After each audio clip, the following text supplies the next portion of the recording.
Esto es DW Noticias desde Berlín. Israel e Irán inician una escalada militar que amenaza con desatar otra guerra en Medio Oriente.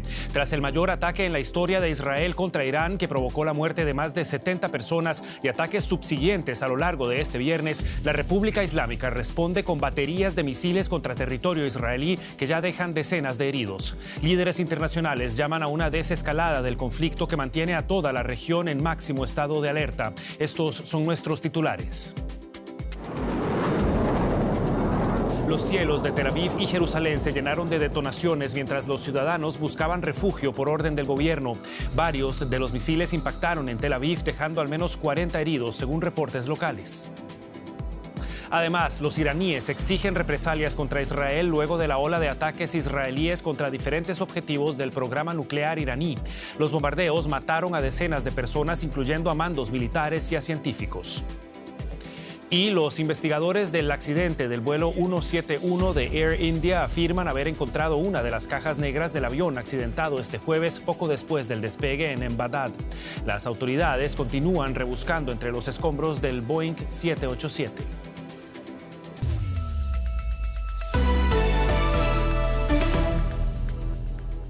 Los saluda Javier Arguedas. Gracias por informarse con nosotros. Nuevas explosiones se registraron la noche de este viernes en Teherán. Desde la capital de Irán llegan reportes de nuevos bombardeos israelíes en la ciudad que se sumarían a los que se vienen produciendo ya contra instalaciones nucleares y objetivos militares en diferentes partes del país. En la operación, que se extiende ya por cerca de 24 horas, han participado hasta ahora unos 200 aviones de combate israelíes. Teherán confirmó que 78 personas murieron y más de 320 resultaron heridas en los primeros bombardeos. Entre los fallecidos hay militares de alto rango, como el jefe del Estado Mayor. Irán, por su parte, lanzó un nuevo ataque de represalia con misiles balísticos contra Israel. Las autoridades israelíes afirman que al menos 34 personas resultaron heridas solamente en el área de Tel Aviv.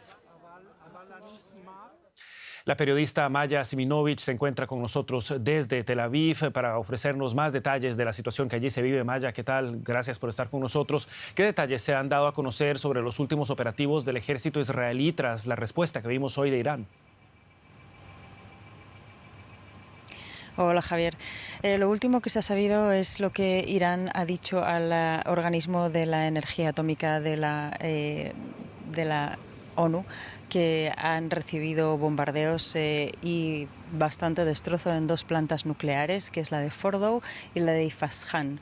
Esto después de que horas antes también reportaran daños en la gran base de Natanz, tal vez no lo he pronunciado bien, pero la base nuclear en la que Israel ha dicho que ha destruido realmente todo su territorio, porque es mucho más externa que interna. La de Fordow, sin embargo, son muchos metros bajo tierra y la probabilidad de que lo haya destruido verdaderamente Israel es más dudosa. Esto es lo que se sabe por ahora, pero todavía las informaciones son bastante parciales. Las de Israel son también muy recientes y lo que están hablando es más de 50 heridos. Hay algunos, dos muy graves, en estado probablemente dicen agonizante, y hay 9 edificios destruidos en la ciudad de Ramat Gan por un impacto de misil directo. Maya, vemos calles vacías a tus espaldas. El país lleva ya más de 600 días en guerra, pero la de esta noche parece ser una situación diferente. ¿Qué nos puedes contar sobre lo que significa todo esto para el ciudadano de a pie?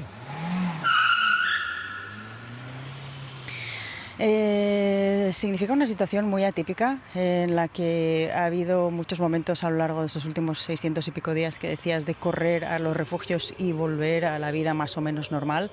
En este último día, que todavía no son 24 horas, pero es un día muy largo, la gente ha estado la mayor parte del tiempo en los refugios, o cada vez que se nos pedía ingresar, la orden de salida o el permiso de salida de los refugios no era inmediato. Se pasaba mucho tiempo ahí dentro porque no se sabía sabía exactamente cuál era la consecuencia de los misiles iraníes que han lanzado hasta ahora, que como decimos son menos de 100 y sin embargo han causado bastante impacto.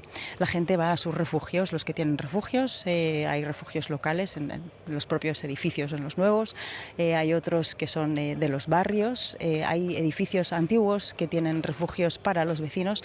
Hay estos 3 tipos de refugios en general y para la gente que no tiene refugios se les recomienda estar en el hueco de la escalera, que en mi caso hoy, por ejemplo, se ha probado no demasiado seguro o fiable porque hemos oído los impactos de lo que sea que haya caído en el centro de Tel Aviv. No se sabe si es carga o si son metralla, si es metralla de los misiles disparados o del misil iraní, pero ha habido destrozo y heridos por este tipo de asunto también, que no es necesariamente un impacto directo de misil. Nosotros lo hemos sentido, hemos sentido las vibraciones y las caídas de los metales, con lo cual es mucho más fiable meterse en un refugio si es que lo hay. Maya Siminovich, con el reporte de la situación que se vive actualmente en Israel. Maya, sabemos, como lo decías, que ha sido un día muy largo. Gracias por tus reportes. Hasta la próxima ocasión. Gracias. Israel, lo sabemos, tiene el ejército más poderoso en Medio Oriente, equipado con sofisticados sistemas de defensa antiaérea. La llamada cúpula de hierro es capaz de bloquear la mayor parte de los ataques con misiles de corto y largo alcance dirigidos contra territorio israelí. A continuación, explicamos brevemente cómo funciona y por qué se considera tan exitoso. Se trata de un sistema de defensa aérea de varios niveles que comprende una serie de armas defensivas móviles. La cúpula de hierro forma el núcleo interior del complejo sistema de misiles antiaéreos. Hace frente a amenazas de corto alcance, como cohetes y morteros, y se desarrolló con la ayuda de Estados Unidos. Ha interceptado miles de cohetes desde que se instaló en 2011. Israel afirma que tiene una tasa de éxito del 90%. Le sigue la llamada onda de David, para amenazas de alcance medio. Está diseñada para derribar misiles balísticos disparados a una distancia de entre 40 y 300 kilómetros, desarrollada también con Estados Unidos. Y la capa más externa es la Arrow o flecha para derribar misiles balísticos de mayor alcance. Opera fuera de la atmósfera terrestre en el espacio, lo que permite la destrucción segura de cualquier ojiva no convencional. Independientemente del método, interceptar cohetes es caro. El coste de un misil interceptor Arrow oscila entre 2 y 3.5 millones de dólares. Según la prensa, se utilizaron 110 de ellos para repeler del ataque iraní, lo que sugiere un coste de 385 millones de dólares. Los cohetes de medio alcance de la onda de David cuestan alrededor de $1 millón cada uno. Las estimaciones sitúan el coste entre 550 y 1.100 millones de dólares solo para la operación de abril. También hay otro factor importante. La Fuerza Aérea de Israel es una pieza clave de su defensa, y además de todo esto hay nuevos sistemas antiaéreos como el Iron Beam o el rayo de hierro, una especie de cañón láser y que ha sido experimentado con éxito. Los recientes bombardeos han infligido un duro revés a las Fuerzas Armadas de Irán, causando la muerte de varios de sus principales comandantes. Hagamos un repaso. Entre los fallecidos se encuentra el mayor general Mohammad Bagheri, jefe del Estado Mayor de las Fuerzas Armadas y segundo en la cadena de mando tras el ayatolá Ali Jamenei. También murieron el general Hossein Salami, comandante en jefe de la Guardia Revolucionaria Islámica, y el general Gholam Ali, subjefe del mando supremo de las Fuerzas Armadas. El ataque también alcanzó a una figura central de la política iraní, Ali Shamkhani, así como a destacados científicos del programa nuclear, entre ellos Ferdun Abbasi, exdirector de la Organización de Energía Atómica de Irán, y Mohammad Mehdi Tehranji, físico y presidente de la Universidad Islámica Azad de Teherán. Israel justifica sus ataques contra Irán por la amenaza del programa nuclear iraní. Antes de este programa hablé con la doctora Marina Mirón, investigadora de estudios de guerra del King's College de Londres. Le pregunté cómo era posible para Israel efectuar un ataque de tal alcance contra un país que ni siquiera es limítrofe. Esto fue lo que nos dijo. Buenas tardes, Javier. Pues lo que tenemos que entender es que el último ataque que llevó a cabo Israel ha dañado mucho los sistemas de defensa aérea que tiene Irán. Y son sistemas bastante antiguos, son sistemas soviéticos como S-300, por ejemplo. Y Israel tiene tecnología más avanzada y también armas de precisión y de alto alcance. Es decir, que ahora ve el momento oportuno de lanzar todo lo que tiene porque ve a Irán en este momento bastante debilitado y siente el peligro de que Irán podría desarrollar un arma nuclear y ahora está aprovechando, digamos, la oportunidad de utilizar lo que tiene Israel. Incluso, por ejemplo, sus servicios de inteligencia también están trabajando. Tiene aviones de caza, tiene drones y todo esto se puede lanzar desde el mismo territorio de Israel o también de otros sitios. Por ejemplo, había informes que los drones que se lanzaron han sido lanzados desde el territorio iraní, es decir, que a lo mejor existe una red establecida por los servicios de inteligencia israelí dentro del mismo país para lanzar ataques, para hacer sabotaje. Hablábamos de ese peligro. Israel afirma que la operación tiene el objetivo de eliminar lo que llama un riesgo existencial para el país. ¿En qué consiste en concreto este peligro y qué tantas posibilidades tiene el ejército israelí de limitar la capacidad militar de Irán?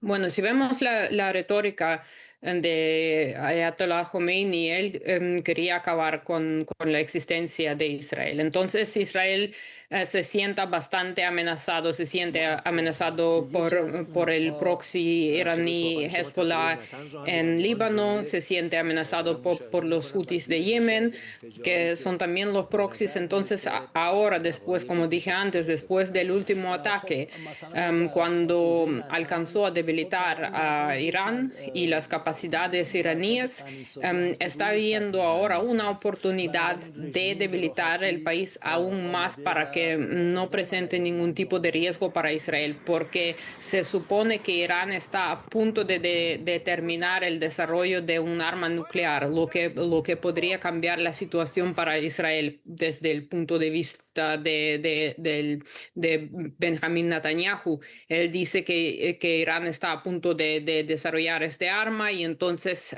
se teme que este arma se puede utilizar contra el territorio israelí, sobre todo por la guerra que sigue, la guerra contra Hamas.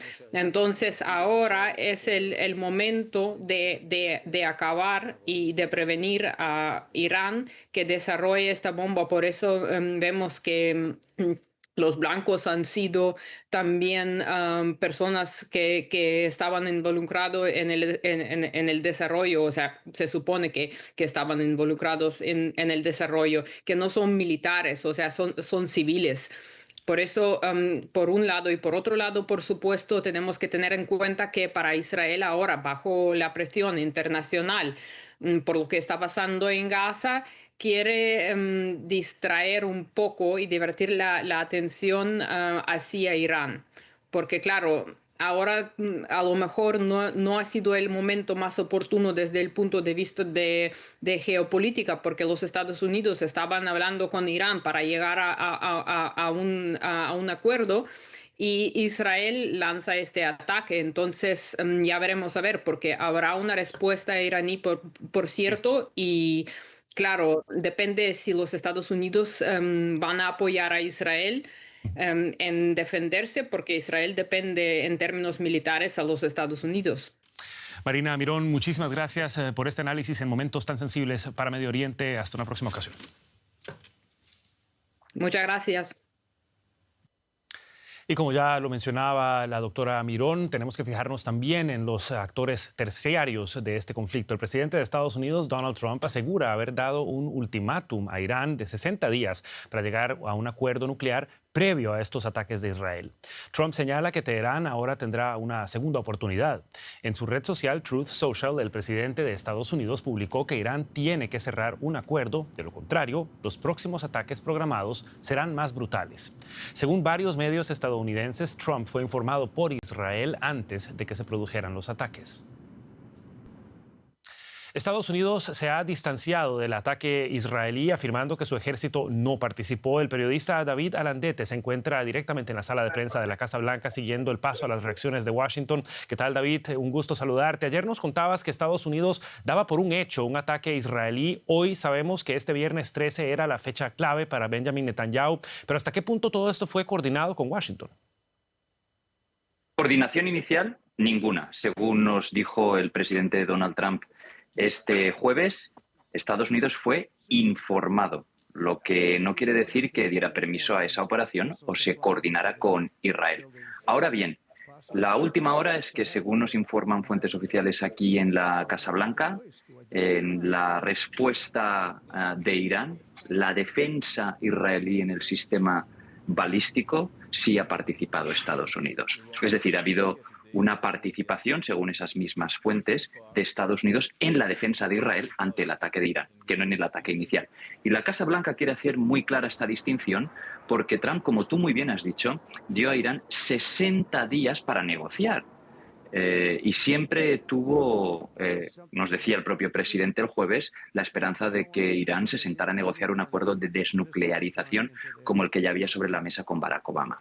Pero no fue así y el día 61 es hoy, este viernes. Y en cuanto cayó la madrugada en Teherán, cayeron los ataques de Israel. Lo que esto apunta, parece ser, es que hubo cierta coordinación y Trump no permitió a Israel que atacara antes de que venciera ese plazo de 60 días. Toda esta escalada ocurre justamente en la antesala de la que iba a ser la próxima ronda de negociaciones para un nuevo acuerdo nuclear entre Estados Unidos e Irán, prevista para este domingo en Omán. ¿Dónde quedan estos esfuerzos ahora y qué nos dicen las acciones de Israel sobre la influencia de Washington en la región? Es curioso porque el propio presidente Trump decía este jueves que esperaba que esas negociaciones directas entre Estados Unidos e Irán se retomaran en Omán al final de la semana. Al final no va a ser así. Aquí en la Casa Blanca ya se da por sentado que esas conversaciones no van a llegar a ningún sitio. Es bastante llamativo que hubiera conversaciones, contactos directos, y por lo que sabemos aquí en la Casa Blanca, esto no sentó nada bien a Benjamin Netanyahu. Pero volviendo a aquel acuerdo de Barack Obama en 2015, ya Netanyahu intentó torpedear entonces cualquier acuerdo entre Estados Unidos y Teherán y lo ha vuelto a hacer ahora con este ataque a gran escala. De todos modos, el mensaje del presidente Trump en redes sociales, ahora mismo está aquí en la Casa Blanca reunido con su Consejo de Seguridad Nacional y tomando llamadas y haciendo una ronda de contactos, parece ser que ha llamado también a Netanyahu, es que realmente Estados Unidos se ofrece como mediador, que puede mediar todavía un final a este conflicto si Irán al final acepta completamente una desnuclearización. Un futuro incierto para el acuerdo nuclear entre Irán y Estados Unidos. Era el reporte de David Alandete desde Washington. David, muchísimas gracias. Hasta la próxima. Gracias. Y como siempre, toda noticia geopolítica tiene un ángulo económico. Por ello está ya con nosotros Andrés Blumenkrantz con la información económica. ¿Qué tal, Javier? Efectivamente, como decís, la escalada bélica en Oriente Medio, con Irán como blanco de los ataques israelíes, hace temer interrupciones en el suministro del petróleo. El precio del petróleo se disparó con estos ataques, pero recortó ganancias después de que los bombardeos israelíes evitaran, al menos por el momento, las instalaciones petroleras de Irán. Sin embargo, los mercados siguen en alerta ante posibles problemas en la oferta de crudo proveniente de Oriente Medio. Los futuros del crudo Brent, el de referencia, llegaron a dispararse un 13% durante la jornada. Las alzas de este viernes, también las del barril estadounidense West Texas Intermediate, marcaron sus mayores movimientos intradía para ambos contratos desde el año 2022, cuando la invasión rusa a Ucrania provocó un fuerte repunte en los precios energéticos. Por el contrario, y al contrario de lo que uno esperaría, el rendimiento de los bonos del Tesoro estadounidense aumentó, a pesar de que estos papeles suelen ser un valor refugio en tiempos de crisis.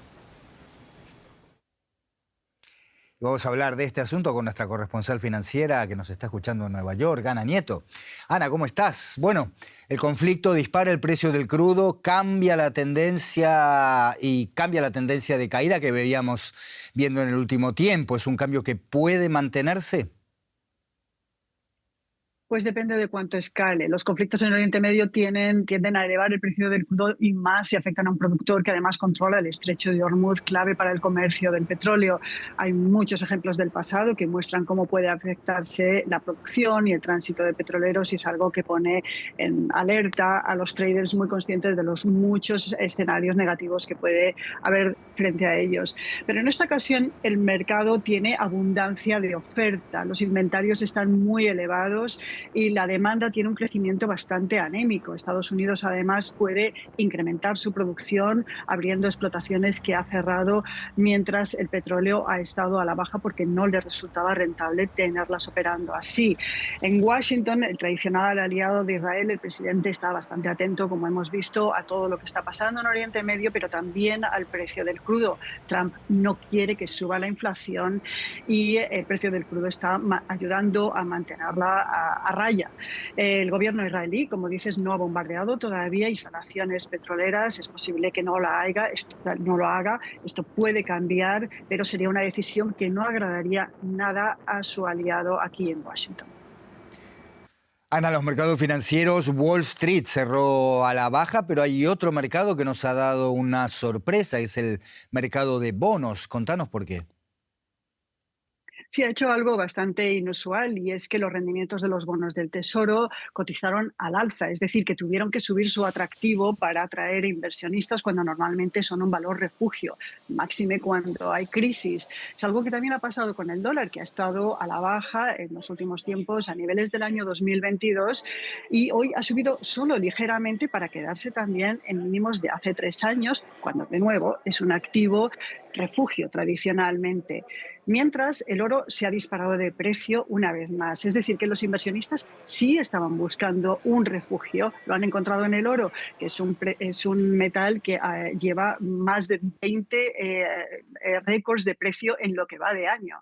Todo ello está ocurriendo en un momento en el que los activos estadounidenses, normalmente estables, muy líquidos y muy seguros, han ido perdiendo atractivo para los inversionistas internacionales en el momento en que se ha desatado el conflicto arancelario y además está progresando en Washington una ley fiscal con la que se prevé que haya fuertes déficits presupuestarios y un incremento de la deuda. Lo que ocurra con esta crisis y con estos activos es una poderosa llamada de atención si se mantiene la tendencia. Ana Nieto, en Nueva York, gracias por estas informaciones. Buen fin de semana. Igualmente, Andrés. La Comisión Europea abonó este viernes el quinto tramo de 1.000 millones de euros de total de 18.000 millones que Bruselas va a aportar al préstamo de 50.000 millones de euros en total acordado para Ucrania en el marco de la cumbre del G7.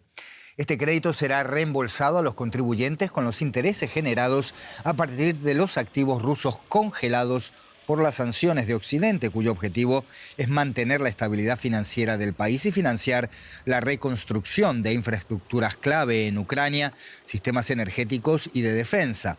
Esta situación podría impulsar un aumento significativo del gasto militar en el bloque europeo, con el fin de garantizar una posición fuerte de Ucrania de cara a una posible negociación de paz con Rusia.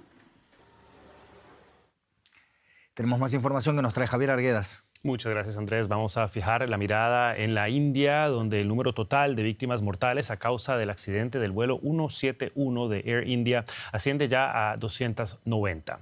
Las investigaciones avanzan e incluyen a equipos no solamente de la India, sino también del Reino Unido, de donde provenía una parte importante de los pasajeros. Incluyen también a miembros de Boeing, el fabricante del avión siniestrado. La policía afirma que los investigadores ya recuperaron de los restos del avión una de las 2 cajas negras en las que se espera hallar información sobre lo ocurrido.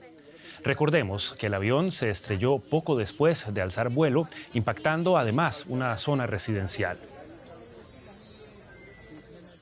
El vuelo 171 de Air India cubría la ruta de Ahmedabad hacia Londres. Solo una persona sobrevivió al siniestro. Mientras tanto, cientos de familiares de las víctimas acuden día y noche a identificar a sus allegados en un proceso que aún podría tardar varios días. El dolor es tangible afuera de la morgue de Ahmedabad. A medida que van pasando las horas, el número de personas que esperan para identificar a sus familiares fallecidos aumenta.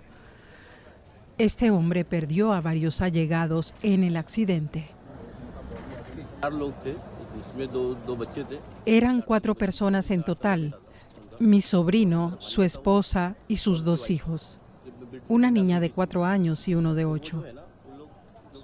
Tomaron un vuelo desde Ahmedabad. Cuando nos enteramos del accidente, vinimos desde Bombay. Todos ellos se reúnen en estas instalaciones donde las familias deben acudir para dar muestras de ADN e identificar así a las víctimas. Como los familiares no viven necesariamente aquí, vamos tomando muestras a medida que van llegando. Hemos trabajado durante toda la noche y seguiremos hasta que tengamos todas las muestras. Cientos de personas murieron cuando el vuelo 171 de Air India perdió repentinamente el control luego de despegar. La aeronave explotó y cayó en una zona residencial convertida en una bola de fuego. Mi primo falleció, su madre intentó salvarlo, pero también murió. Aún no le hemos informado a su madre porque padece del corazón. Si se entera de repente podría ser un shock y empeorar las cosas. Los equipos de rescate y los investigadores trabajan aún en el lugar del siniestro que ha dejado un sobreviviente. Su nombre es Vishwas Kumar Ramesh.